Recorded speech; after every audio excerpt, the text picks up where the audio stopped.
What's up everybody, DrewH24 aka StoneyGamer here with a review of the 2014 reboot of Strider. So let's get into it. So for those of you that don't know, Strider is actually a reboot of an old school action arcade game from about the NES era, and it pretty much plays like one. The action is fun, it's furious, the boss fights are good, and you're gonna have a good time leveling up this character. Even if the environments and the places you go are kinda dull and forgettable, and you won't really remember them after your first playthrough.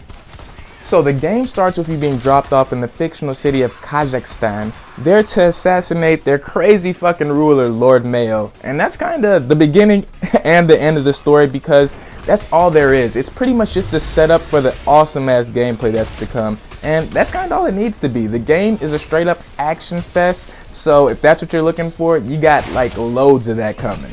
Just like the original, the game is a 2D side-scrolling slash 'em up, kinda with Metroidvania kinda progression. You find new weapons by defeating different enemies that allow you to progress to different parts of the maps and environment that you weren't able to get to before. And in that way, the game and its progression feels really good. Silky smooth actually. Every time you beat a boss or defeat a strong enemy, you learn a new skill, and it kind of baits you and kind of grips you and pulls you into wanting just one more play or just one more skill, and it helps to the franticness and the speed of the gameplay. And I gotta say, in that way, the game is very enjoyable. With each enemy you defeat, Strider becomes that much more powerful and that much more able to easily traverse the environment that he's in and get to different places that maybe he wasn't able to get to before, and face different opponents that maybe he wouldn't have never known were there. So the game is awesome in that respect. It gives you a lot of reasons to go back to other areas once you found new powers, to go back and backtrack and find new things, new items, new costumes, and all of that is good fun. So in that aspect as well, the game is very fun. The downside to the fact that you're getting so powerful so quickly is that the game can feel a bit easy. The first half of the game, I kind of felt like I was just bowling over most of my enemies. Even the boss level opponents that I faced, I kind of felt like over time they just got weaker.